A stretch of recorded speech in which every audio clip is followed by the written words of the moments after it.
अनु Singhal sir, मैं इसी को आगे बढ़ाना चाह रहा था, क्योंकि पहले भी कई मौके पे मैंने सुना तो आपने कुछ थीम बताई, वो थीम अच्छा किया भी, चाहे डिफेंस हो, रेलवे हो। तो अभी आपको क्या लगता है कि ये जो ट्रेडिशनल सेक्टर है उससे आगे बढ़कर हम किसी थीम पे बेट करें तो ज़्यादा अच्छा होगा? चूंकि आपने देखा होगा वीकेंड में खबर भी आई कि सरकार की जो इलेक्ट्रॉनिक कंपोनेंट मैन्युफैक्चरिंग स्कीम है उसमें 1,15,000 करोड़ रुपए से ज़्यादा के इन्वेस्टमेंट प्रपोजल आए, फिर ग्लोबल कैपेबिलिटी सेंटर बनाए जा रहे हैं। तो यहाँ पे इन्वेस्टर्स को इन सारे उभरते सेक्टर पर ध्यान देना चाहिए, या फिर लगता है कोई और सेक्टर आपके हिसाब से जहाँ पोटेंशियल अभी भी है?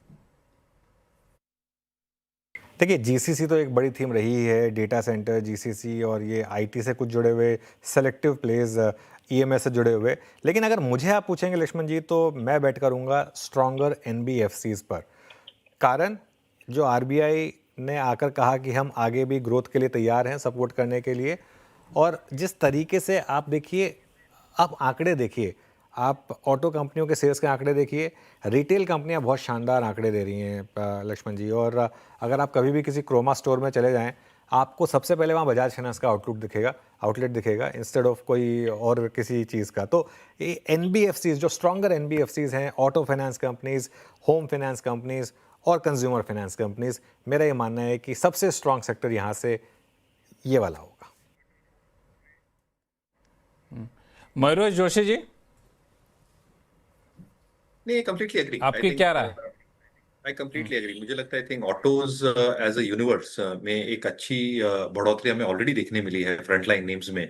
और ये प्रीएम्प्ट कर रहे हैं कि जो एक पूरा बिजनेस ट्रांजिशन हो रहा है, यानी जीएसटी रैशनलाइजेशन के पहले जो एक नेगेटिव या फ्लैटिश ग्रोथ काफी कंपनीज एक्सपेक्ट कर रही थी, यहाँ पे high single digit positive volume growth आ सकती है। और काफी नंबर्स, सितंबर तो एक बहुत स्टार्ट है, क्योंकि नवरात्रि के 9 दिनों में आई थिंक एक बहुत एक्सुबरेंस हमें देखना मिला है।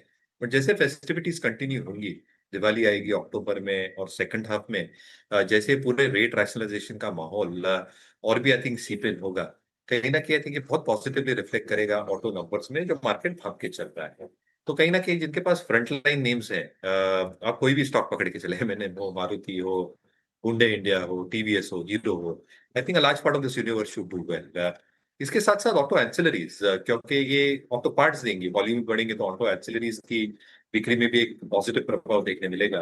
प्लस रिप्लेसमेंट मार्केट, जो ऑटो एंसिलरी कंपनीज के लिए एक बेनिफिशियल फैक्टर होता है विद हायर मार्जिन्स, ये भी एक सिग्निफिकेंट इम्पैक्ट लेके आ सकता है नंबर्स को लेके। तो autos as a space should continue doing well. जहां तक रिटेल का सवाल रहा है, I think you just seen updates, जो कंजम्पशन स्प्री है ये शायद सेकंड हाफ में, स्पेसिफिकली तीसरे और चौथे तिमाही में, ये अच्छी खासी देखी और महसूस की जाएगी।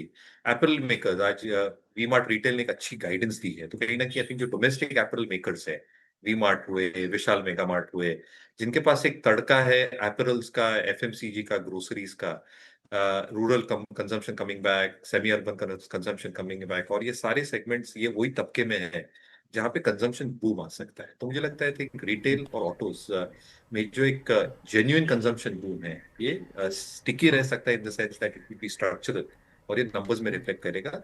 तीसरे और चौथे तिमाही में Q2 थोड़ा नरम रह सकता है, but Q3 Q4 commentaries will be very very. हालांकि मयूरेश, मैं एक सवाल पूछना चाहता हूं आपसे, चूंकि आप इक्विटी पे काफ़ी पैनी नज़र रखते हैं, कि हम लोग ट्रेडिशनल सेगमेंट पे ध्यान दे रहे हैं, ऑटो हुआ, ऑटो एंसिलरीज है, जब से मार्केट देख रहा हूं तब से इसके बारे में सुनता आ रहा हूं। आप लोग कुछ नई चीज़ों पर नज़र डालते हैं या फिर भरोसा नहीं होता इसलिए आप लोग इग्नोर करते हैं? उदाहरण के तौर पे मैं आपको बता रहा हूँ, जैसे रेयर अर्थ पे सरकार का फोकस काफ़ी ज़्यादा बढ़ रहा है, ग्लोबल सेंटर जो बनाया जा रहा है, कैपेबिलिटी सेंटर बनाया जा रहा है, अभी शुरुआती स्टेज पे है, यहाँ पे लोगों का इंटरेस्ट काफ़ी ज़्यादा आ रहा है। तो इन सब सेगमेंट में जानबूझ के हम लोग अभी वेट एंड वॉच में रहते हैं, या फिर नहीं, वहाँ पोटेंशियल नहीं दिख रहा होता?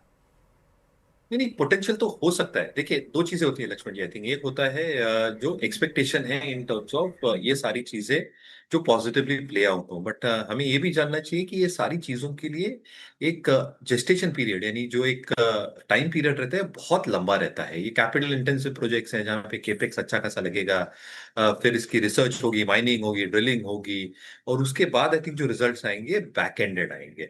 अच्छा, रिजल्ट्स क्या आते हैं, किस मात्रा में आते हैं, ये कहना अभी थोड़ा प्रीमच्योर हो सकता है। और इसलिए I think markets immediately react तो कर देता है, but then I think they fall back saying कि ये सारी चीजें होने के लिए काफी समय लगने वाला है। एक और भी थीम मैं ऐड कर दूं आपके आपके पूरे कॉन्टेक्स्ट में, data centres as a theme is expected to pick up steam, क्योंकि काफी कंपनीज डेटा सेंटर्स में आई थिंक अच्छी खासी इन्वेस्टमेंट्स कर रहे हैं। Power as a theme will grow in India, और इसलिए आई थिंक ये जो पूरी एंसिलरी स्पेस है, एनर्जी स्टोरेज हुआ, डेटा सेंटर्स हुआ, I think is going to be a new emerging theme going forward, क्योंकि सरकार का केपेक्स कंटिन्यू होने वाला है, उनके टारगेट्स फिक्स्ड है, एमिशन नॉर्म्स के टारगेट उनको मीट करने हैं ग्लोबल लेवल पे।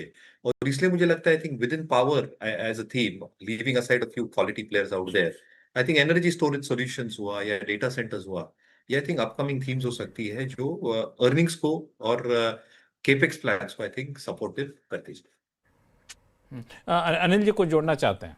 जी, जैसा अभी मयूरेश जी ने कहा कि डेटा सेंटर और पावर की थीम चलने वाली है, तो यहाँ पर एक और सेक्टर मैं कहूँगा जो अभी बहुत तेजी से मेरे ख्याल से इसमें एक अट्रैक्शन आने वाला है, वो है मेटल का। देखिए, मेटल में अगर आप देखें तो केवल आयरन स्टील की बात नहीं करेंगे हम, अदर देन नॉन मतलब स्टील की सेक्टर की बात करें, उसमें देखिए कॉपर और एल्यूमिनियम ये दोनों ही डेटा सेंटर और पावर से डायरेक्टली रिलेटेड है। स्पेशली कॉपर को मैं देख रहा हूँ कि आने वाले समय में इस पर बहुत ज़बरदस्त डिमांड आने वाली है। डेटा सेंटर में जितना शार्प डेवलपमेंट होगा उसमें कॉपर की बहुत ज़्यादा डिमांड रहती है। पावर सेक्टर में एल्यूमिनियम कॉपर दोनों की बहुत ज़्यादा डिमांड रहती है। तो और साथ में जो सिल्वर के रेट जिस तरीके से बढ़ रहे हैं, तो जो सिल्वर से माइनिंग से रिलेटेड कंपनीज है वहाँ पे, तो मुझे पूरे मेटल पैक में ना एक बहुत अच्छा ट्रैक्शन दिखाई दे रहा है। और मार्केट में कहीं ना कहीं से आज भी मैंने देखा कि मार्केट में इन सेक्टर्स में एक अच्छा डिमांड देखने को मिला। तो इस पर थोड़ा ध्यान देना है कि आने वाले समय में मुझे लग रहा है कि मेटल के जो है नॉन फेरस में काफ़ी अच्छा एक डिमांड देखने को मिल सकती है, और स्पेशली कॉपर और एल्यूमिनियम मेरा फोकस रहेगा। हाँ, तो ये एक फोकस रहेगा। हालांकि जब आप लोग चर्चा कर रहे थे तो मुझे बार बार ध्यान मेरा सुदीप जी और पंकज जैन की तरफ जा रहा था। उन दोनों आदमी ने एक जो एफआई वाली बात कही ना, मैं थोड़ा सा उस पर क्लैरिटी लेना चाह रहा था, क्योंकि मैं एफआई के ट्रेंड को, एफआई के जाने आने के पीछे की वजह को मैं क्लोजली मॉनिटर कर रहा था, कि चूंकि इसका पॉलिसी और इंटरनेशनल रिलेशन से भी नाता रिश्ता रहा है। सुदीप सर, मैं सबसे पहले आप ही के पास आऊँगा। एफआई भारत में क्यों आएंगे पैसा लगाने, इसके क्यों नहीं आएंगे, इसके पीछे दो लॉजिक मेरा है। पहला कि आपका रूपी डॉलर इंडेक्स का देख लीजिए क्या स्थिति है। दूसरा कि यहाँ पे आप कैपिटल गेन्स टैक्स आपको देना पड़ेगा। तो ये सारी चीज़ों को मिला के देखें तो जब तक इंडियन मार्केट में 20-25% का रिटर्न नहीं मिले तब तक वो हमारे पास क्यों आना चाहेंगे? मैं नेगेटिव नहीं हो रहा, मैं बस सवाल पूछ रहा हूँ आपसे। नहीं लक्ष्मण जी, आप बिल्कुल सही कह रहे हैं। दोनों फैक्टर जो आपने बोले बहुत सही बात है। एक तो रुपी जबरदस्त डिप्रिसिएशन हुआ है पिछले करीब 1-1.5 महीने में, और ये एफआईआईज के लिए बहुत बड़ा डेटरेंट होता है। उनका रिटर्न का एक बड़ा हिस्सा निकल जाता है अगर रुपी डिप्रिशिएट करता है। साथ साथ कैपिटल गेन्स टैक्स जिसका जिक्र आपने किया वो भी रेलेवेंट रहता है। पर देखिए, इसके साथ में ये तो नेगेटिव फैक्टर्स हैं जिसका जिक्र आपने किया, मैं पॉजिटिव साइड का भी आपको थोड़ा गिनाना चाहूंगा। पहली बात है, India undoubtedly is the fastest growing major economy in the world. तो अगर India fastest growing major economy of the world रहता है, और जैसे आरबीआई ने उस दिन आंकड़े रिवाइज किए हैं, 6.8% जीडीपी ग्रोथ का जिक्र कर रहे हैं, और इसके साथ साथ आप इन्फ्लेशन जोड़ लीजिए 3-4% के आसपास, तो करीब लगभग नॉमिनल ग्रोथ 10% के ऊपर ही आ रहा है।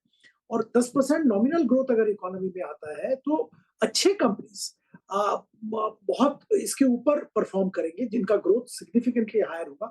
और इंडिया में ऐसे बहुत सारे सेगमेंट्स। एक मिनट सुदीप सर एक मिनट रोकूंगा आपको। 10% अगर इकोनॉमी ग्रो करता है तो अच्छी कंपनियां कितना ग्रो करेंगी? आप लोगों का क्या फॉर्मूला होता है? ये डिपेंड करेगा सेक्टर, कौन सा सेक्टर क्या ग्रो कर रहा है। अगर आप तब एक रेंज, एक मैं बता रहा हूँ, ईएमएस की बात करें, ये तो 40-50% ईयर ऑन ईयर ग्रो कर रहा है। अगर आप सीमेंट की बात करें तो एक लेवल का ग्रोथ होगा, बट ऑन एन एवरेज अगर आप अच्छा कंपनी जनरली डिफाइन करना चाहे तो मैं तो मानूंगा कि 15 से 20% उसको ग्रो करना चाहिए।